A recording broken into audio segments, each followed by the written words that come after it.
Good evening, ladies and gentlemen.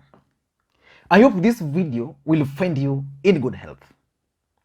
There is one question which I wanted to ask, and it's not going to be the first time I'm asking this very question on this platform.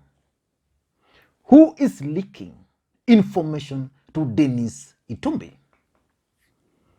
Yesterday, President Uhuru Kenyatta and Raila Odinga held a meeting with the leadership of the One Kenya movement led by Kalonzo Musyoka, Musalia Mudavadi, Gideon Moi, and Moses Wetangula. And today, Dennis Itumbi is leaking the content of that meeting. Who is leaking information to Dennis Itumbi? Who is leaking information to Dennis Itumbi? Because that meeting was between 6 individuals. And I remember yesterday after that meeting, Robert Alai was very blunt that Moses Wetangula was going to leave that venue straight to go to the deputy president to brief him. But the information is now outside there. Who is leaking this information to Dennis Itumbi? Because let me just show you a few meetings which took place before this one. And Dennis Itumbi never received any hint of what transpired. The first meeting between President Uhuru Kenyatta and Raila Odinga was during the handshake. The handshake, Raila Odinga and President Uhuru Kenyatta held several meetings. And everybody just saw it on TV, including William Samoei Ruto. Apart from Raila Odinga's close allies like Junet Mohammed, nobody leaked information about that meeting. That was a serious meeting. Then again, just before Uhuru met with the NASA core principals, President Uhuru Kenyatta and Raila Odinga also met in Mombasa, the two of them. Up to today, the content of those meetings between the president and Raila Odinga has not leaked outside. And again, another serious thing, when the deputy president was blocked from traveling to Uganda.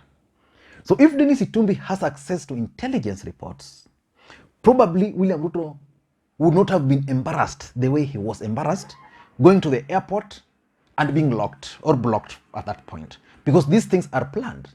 Dennis Itumbi did not realize at that stage that the deputy president was going to be blocked. So which means the level of information Dennis Itumbi receives are different. So the question is, who leaked this information and who is responsible for these leakages? I have two theories. The first theory is probably there's some information which certain individuals want outside there. They want those information to get out. So they give or they brief Dennis Itumbi. And because Dennis Itumbi is believed to be credible, so we'll post them and we will take them the way they are. Or number two, probably there's certain elements working or sympathetic to the deputy president. And some of these people are found around President Uhuru Kenyatta and some within the NASA core principles here. That's the honest truth. So these sympathetic guys are leaking this information. The meeting yesterday was 6 people. Out of those 6, probably there's 1 or 2 who is sympathetic to the deputy president. Now let us go now to our subject for today. What Dennis Itumbi is leaking. I want us to try and dissect them. But before we do this, if you are watching this channel for the first time, I want you just to take a second or two and click the subscribe button so that next time we produce a video like this, YouTube will automatically notify you. And to the subscribers, I want to continue thanking you guys for your continued support. From bottom of my heart, please accept my thank you. Now let us get back to the main issue. Dennis Itumbi is stating on his Facebook page that the Hustler Nation Intelligence Bureau agents picked the following from Mombasa Statehouse, Kenya, presidential project meeting yesterday. He picked 12 things. I want to go one by one. Number one is saying the president opened the meeting with a poll done by NIS. It showed DP William Ruto at 49%, Raila Odinga at 31%, the rest scoring 7% and 6%. I want to believe that probably this is what the president presented, that the DP is ahead by 49%. Of course, that's also questionable, but it could be true. Let's just give it the benefit of doubt that the DP is at 49% and Raila is at 31%, which means the only person who can compete against the DP is none other than Raila Amolo Odinga. So the thinking is that if the DP is at 49, how do you reduce those figures and increase Raila Odinga's figures? So that's a very interesting thing here. But of course, in a One Kenya alliance, I don't think there's any one of them who can beat Raila Amolo Odinga. So that's what the first thing is saying. The second thing is saying, after the president shared this poll, number two, he therefore asked for unity between them so as to defeat Ruto.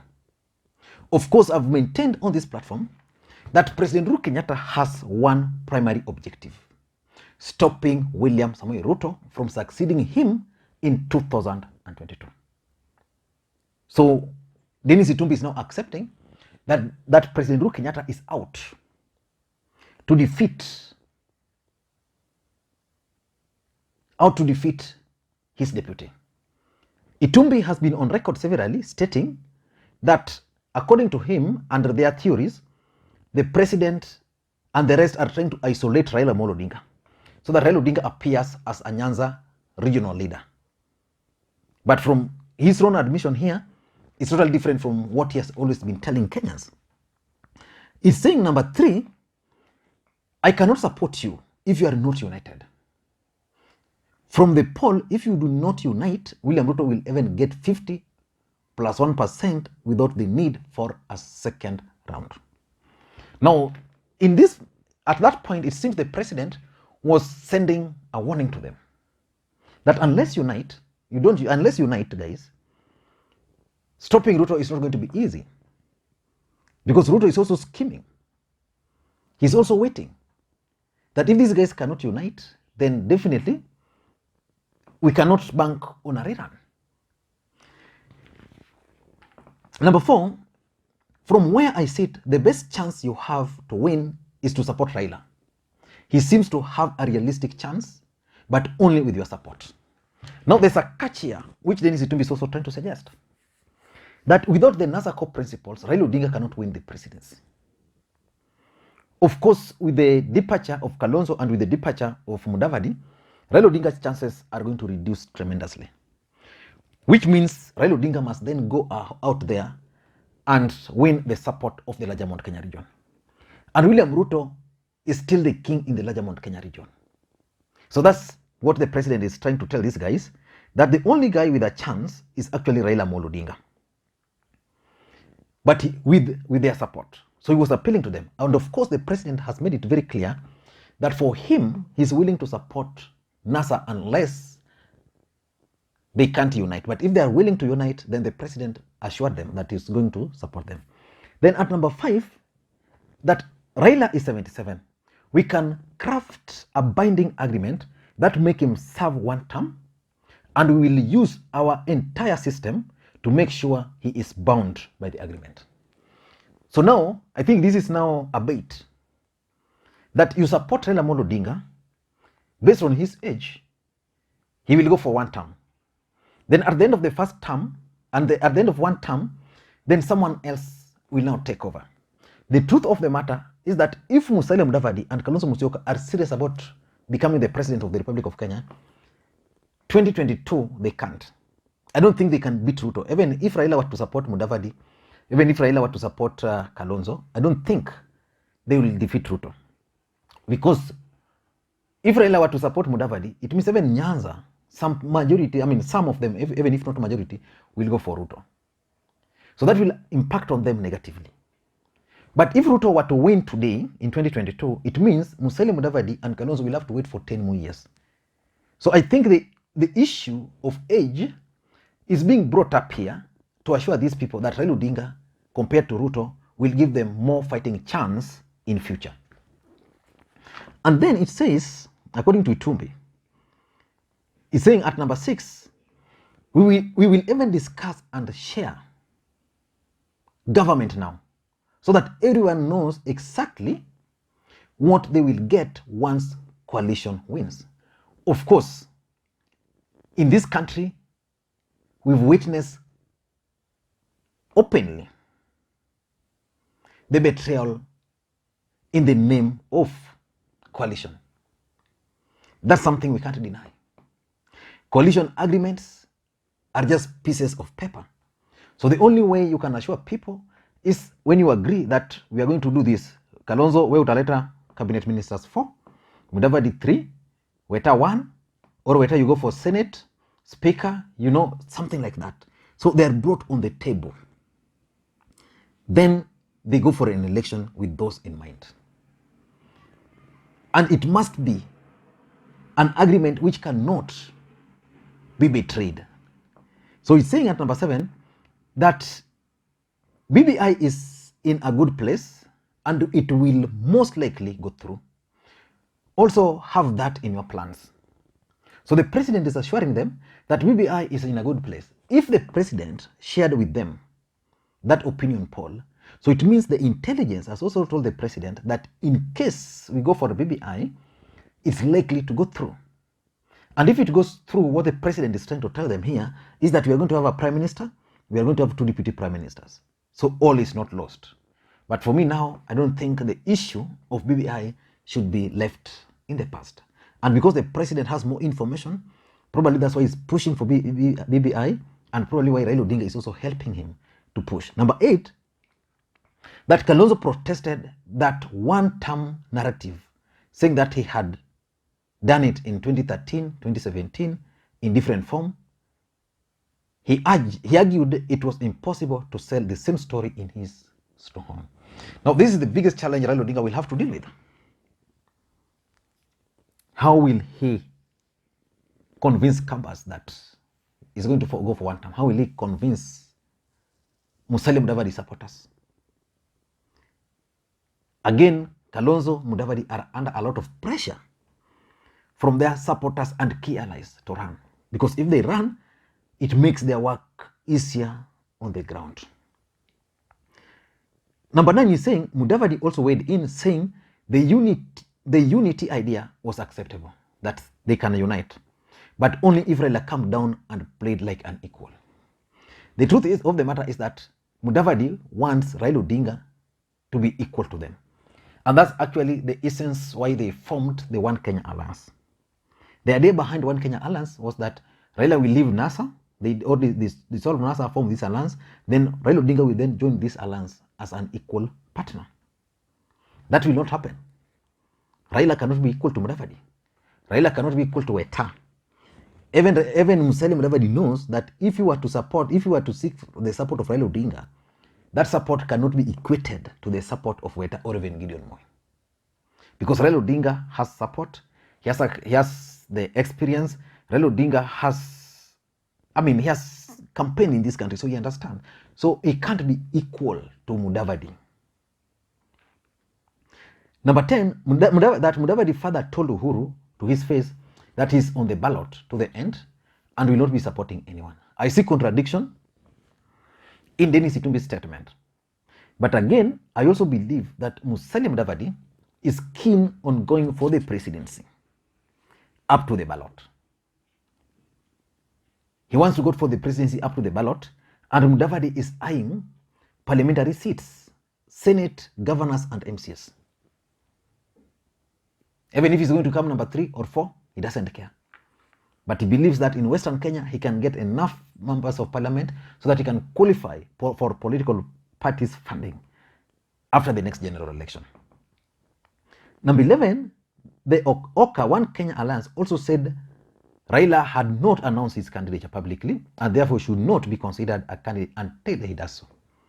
The truth is, Raila Odinga has not said he's running, and that's why the figures of 31% against 49 of the DP shocked me, because so far Raila Odinga has not said he's running. William Ruto has said he's running and has been campaigning. And the fact that Ruto has been campaigning and he has 49% and Raila has not talked and Raila has 31% is something which should worry William Ruto's allies and is a good news to Raila Amolo Odinga's supporters. Number 12, which is the last point, that the president reported he had already prepared two parties from Mount Kenya to negotiate with One Kenya as long as they unite so as to show they are the new face to reckon with. The president asked that the group go and reflect on the issues, and they meet again in 2 weeks after the Court of Appeal decision on BBI. So annoyed was the Oka trio of Kalonzo, Mudavadi, and Weta that they did not post an update or retweet Statehouse post on social media. Then other notes, Itumbi is also saying other things here. One of the things he's saying that after the meeting, Kenya called at least 2 people to submit their document for CAS appointment.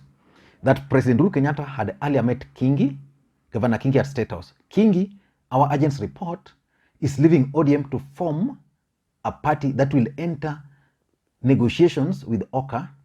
In those negotiations, Kingi will insist on Baba.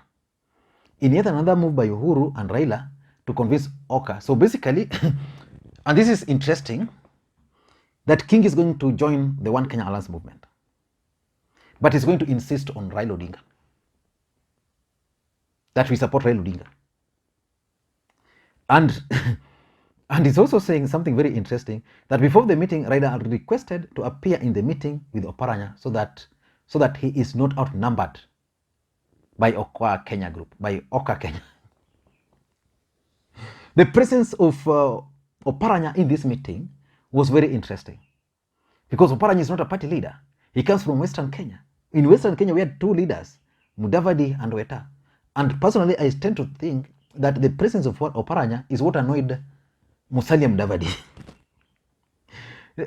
That is saying that effectively, Tenga, who has Gideon on his side, had a team of 3 against Oka 3. So basically, they were now equal, 3-3. Uhuru, Gideon, and Oparanya. Those other guys were Kalonzo, Mudavadi, and Weta. So 50-50. So if Raila were to vote, Raila will vote this other side. So the question will be tilted in favor of Raila Odinga. And now you add Kingi, then it's even more interesting. So it's saying Raila and his team all retweeted Statehouse post on their social media. And of course, if you followed my channel, you should have realized that mostly what Itumbi is saying is what I stated on my official Twitter handle. Let me repeat that President Uhuru Kenyatta has decided on his candidate. The candidate is Raila Amolo Odinga. My choice for 2022 will shock you. So Uhuru is shocking Kenyans by supporting Raila Amolo Odinga for the presidency. Is Raila Amolo Odinga ready for the presidency? That's the question. Thank you guys. Until next time, it's Lee Makwiny. And in my next video, I want to do something about Moses Kuria, because it's like Moses Kuria has started rebelling against the Deputy President, William Samoei Arap Ruto. Thank you guys, and may you have a good day.